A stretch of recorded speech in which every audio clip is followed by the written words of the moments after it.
My name is Miley, Mr. C.S. Miley, and I am a newspaper. Tools of my trade. Here they are. That's all I needed.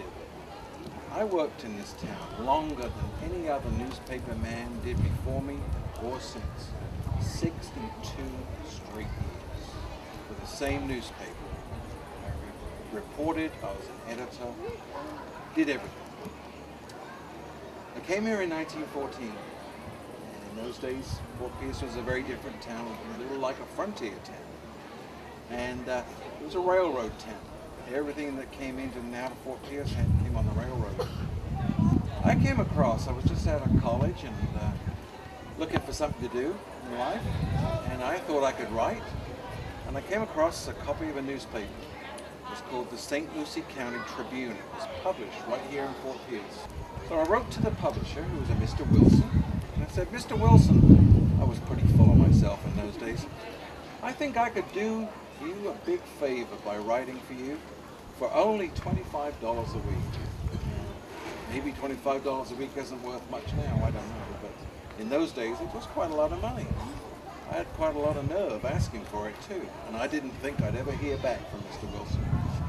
And a week later, the letter came and he said, come down to Fort Pierce and we can talk. So I came here on the train. I came to this spot right across the street behind me.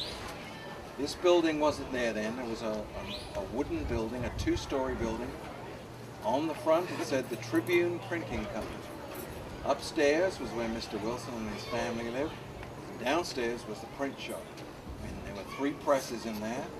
A big counter across the middle, blocking the presses off from the public. There was one telephone. It was on a pole in the middle of the office. We called them crankers, because you had to crank it up to get it to go. And we had a party line. Everybody remember those? Some of the older people might do. We had an operator called Mildred. I know you know Mildred, because every time you pick up the phone, you have to have a conversation with her, don't you? Especially if you work at the newspaper, because you have to tell her what the news is going on, the gossip and so on. It took 20 minutes to ever make a call. But anyway, good times.